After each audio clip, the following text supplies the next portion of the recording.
Good morning, everyone. My name is Lefteris Videllas. I'm a journalist with Καθημερινή.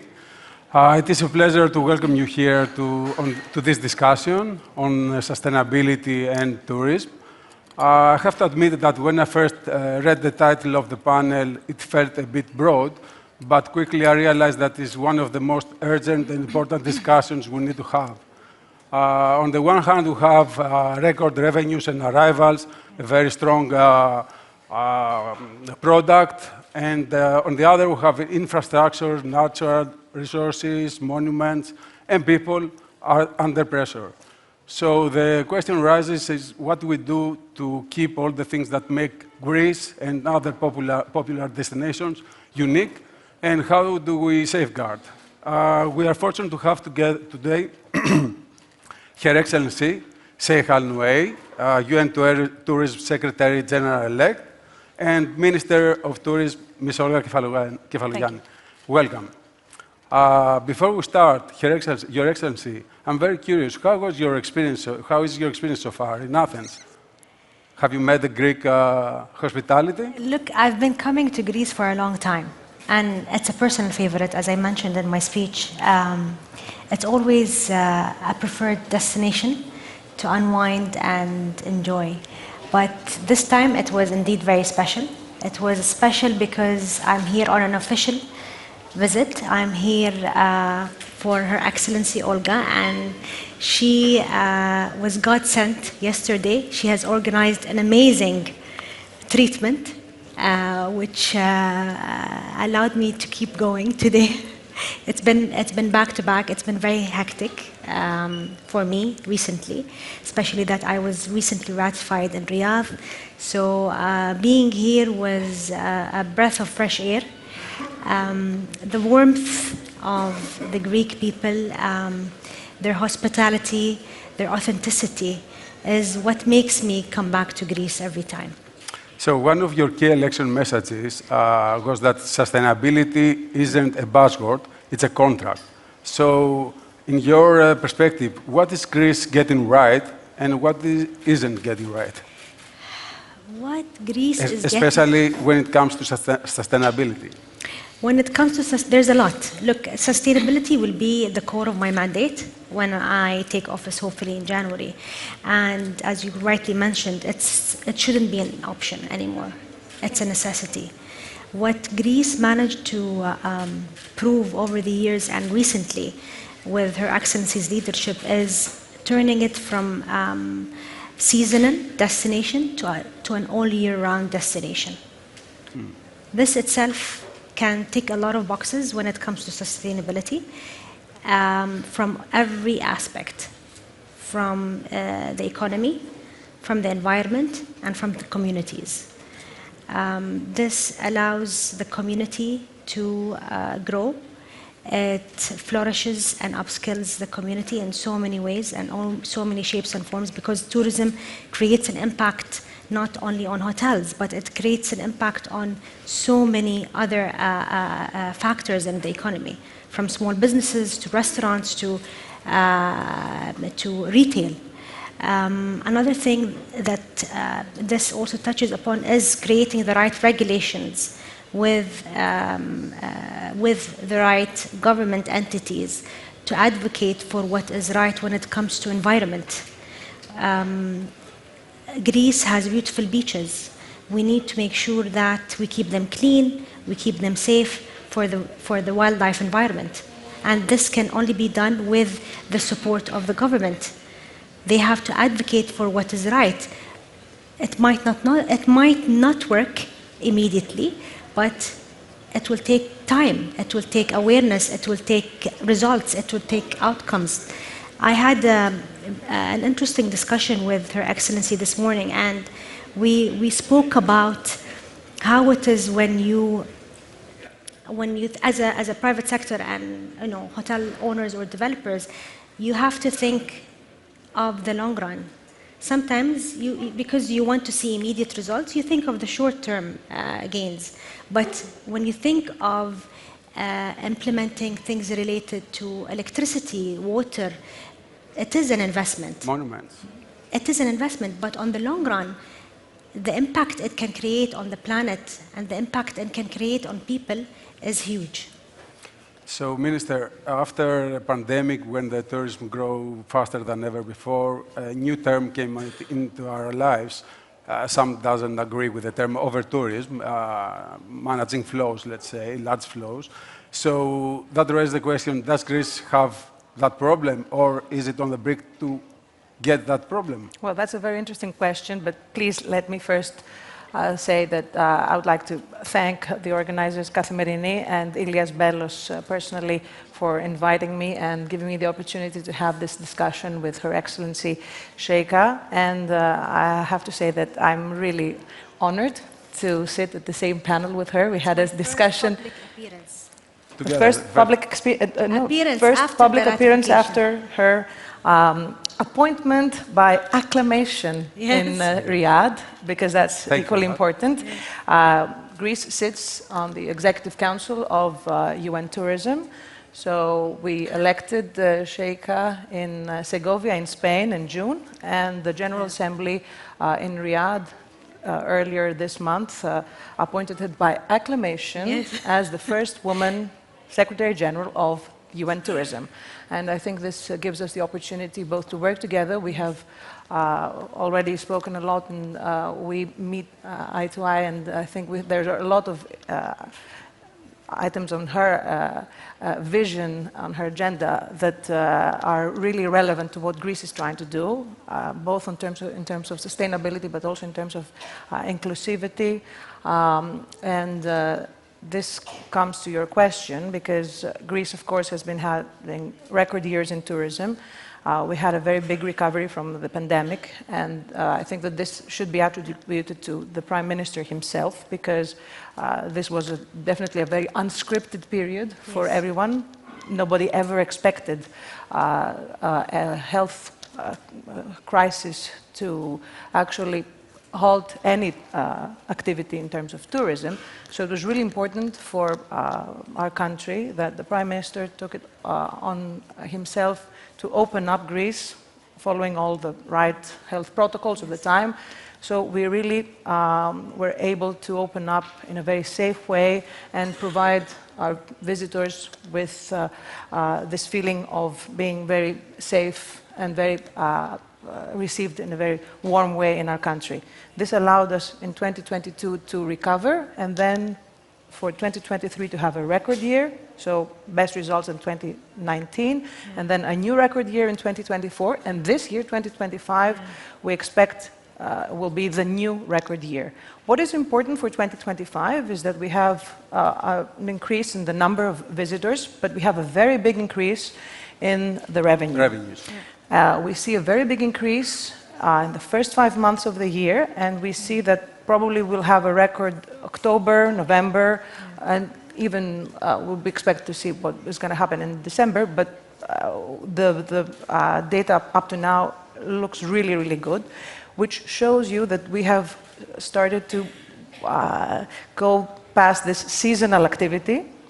So Greece is little by little starting to become a year-round destination. Athens is a year-round destination. Thessaloniki is a year-round destination. Some of our very famous destinations are open earlier in the year and stay longer within the what we used to call season. So this is, first of all, one of the ways to tackle what you just expressed as over-tourism. This is not something that we consider as something that we have in Greece. We see that there's pressure in certain areas, certain periods of time, and this is why, in some respects, we have taken some measures which are not always very well perceived by people from the industry. Still, we need to maintain the correct balance between the tourism activity, the fact that it's an economic activity that contributes to the economy as a whole, to the local economies, it helps local communities, but on the other hand, we need to preserve the natural environment, the cultural environment, and also the feeling of local communities that they have their home and they want to enjoy.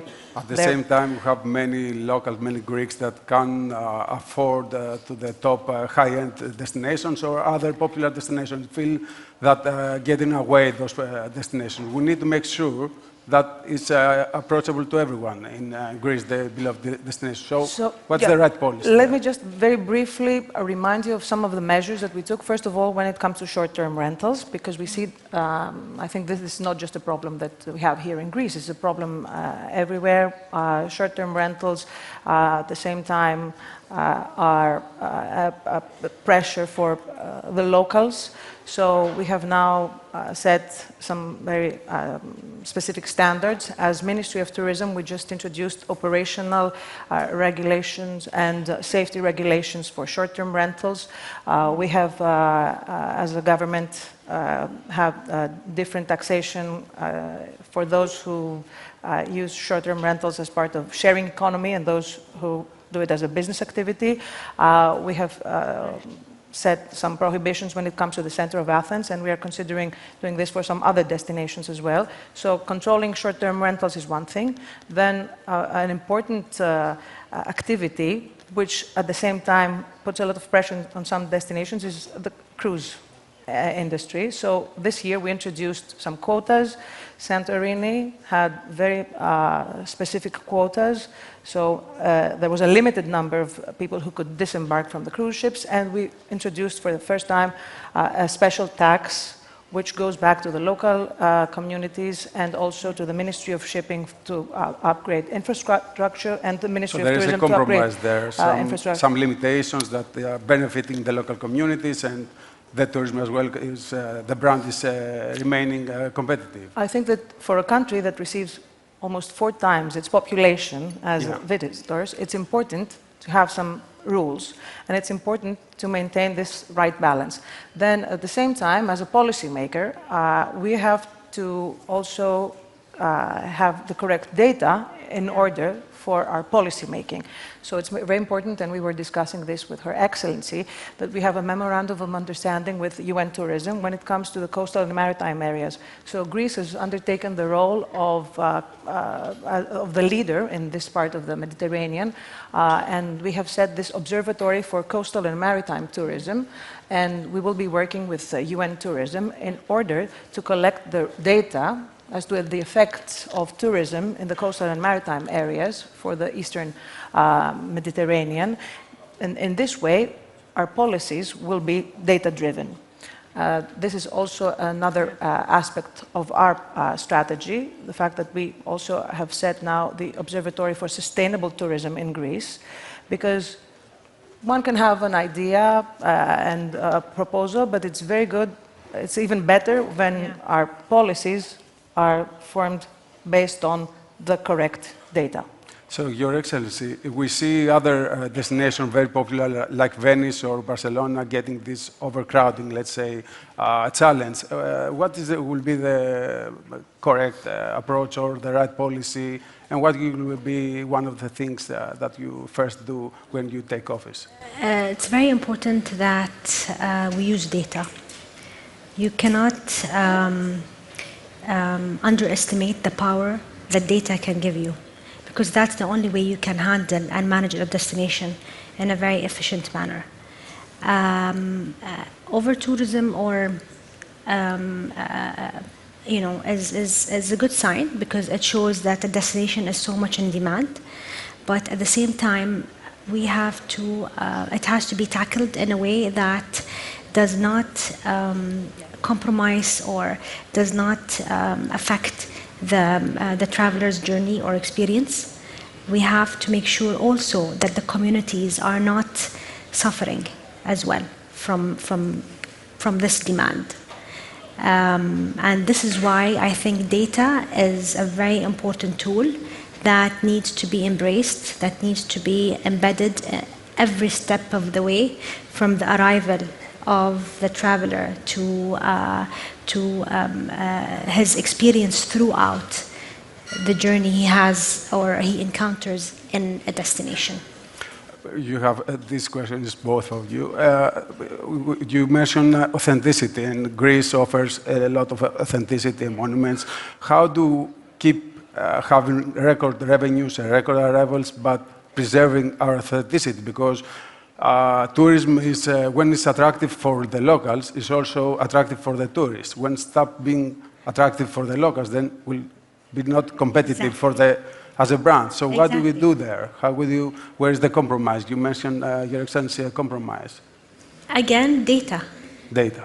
Again, data, because with data and you get reviews. With data, you get to know your customer better. You get to know what they like, what they don't like, and I think as leaders, we need to communicate, and we need to make the industry and the entire industry aware of the outcomes that we're getting out of the industry. But big players of tourism have the resources and the tools, they have access.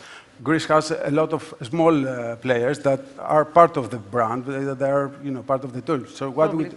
Minister? So there's a new level of governance, and we have just introduced this in Greece. It's destination management and marketing organizations. So this is the way that we can manage and market destinations at a local level. And this is not something that the state will be doing. We have the legal framework for how these DMMOs will operate, but it comes to the local level, and it comes to partnerships. We were discussing a lot about networks and partnerships, which are very important in tourism, because the success for tourism is actually a collaboration of various stakeholders. So we also need to have all these stakeholders in the decision-making process, and DMMOs are a way to have local stakeholders involved in how their own destination is managed and marketed properly. And actually, authenticity and enjoying the local flavor is part of today's travel trend. Exactly. Everybody wants to travel and feel... It's becoming more experiential. Yes. The traveler is much more aware of where they're going to, what they're seeking to see, what they want to do. So I'll tell you a story that happened to me in Greece. And I think this is something, I shared it with Her Excellency yesterday night. So we were, not last summer, but the summer before, we went to Portohelli. And we stayed at Amman. So we were a group of friends, and we wanted to visit and experience a real authentic Greek breakfast. And we wanted to have that in a farm. We were hosted by a Greek family in Portohelli. The mother cooked for us the beautiful eggs, the honey, the jams, everything was homemade and everything was super authentic, and it was in their own farm. So this is something that can only be done with partnership, with collaboration. If Amman was not aware of this farm, they wouldn't be able to recommend it. They wouldn't be able to, and this exactly goes back to the point of DMCs, which Her Excellency just mentioned. Creating the right partnership and creating the right collaborations with other industry partners is very important. So this is why we are investing a lot in what we call thematic tourism, so agro-tourism, wine tourism, gastronomic tourism. And of course, for Greece, Her Excellency mentioned this in her opening remarks, yachting, diving, and also, for the first time, mountain tourism, experiences in nature. We see a lot more demand for these kinds of natural activities, new destinations. Mainland Greece is now on the map, and this, for us, is the way forward. So before, we don't have much time, but I have to ask about the special planning. If you have any news there, Minister, because, if I may slip back to my journalist as a role, Can I ask about the spatial planning? Well, of course, you know that tourism has been one of the most attractive sectors for investment in Greece, and we're happy to see that these past 10 years we have had a lot of investment in what has been a new the introduction of new tourism products, such as the integrated resorts, condo hotels, etc. We have had double the number of five-star hotels in these past 10 years, so we see a lot of investment in tourism. Still, it's important to have the spatial planning law, which in a way will also guide investors as to which areas in Greece are more attractive for new investments. And we are now in the process of finalizing this joint ministerial decree. The only thing pending is the public consultation for what we call the study for the effect of Natura 2000 areas. So this is the only... is it a month, a 2-month process? Well, this is actually the responsibility of the Ministry of Energy and Environment. So we expect this to, really to be given for public consultation by the end of the year, and then we will be ready to sign the joint ministerial decree. Okay. We are out of time. Thank you very much. Thank you very much. I think it was a very fruitful discussion, and thank you very much for being here. I appreciate it. Thank you.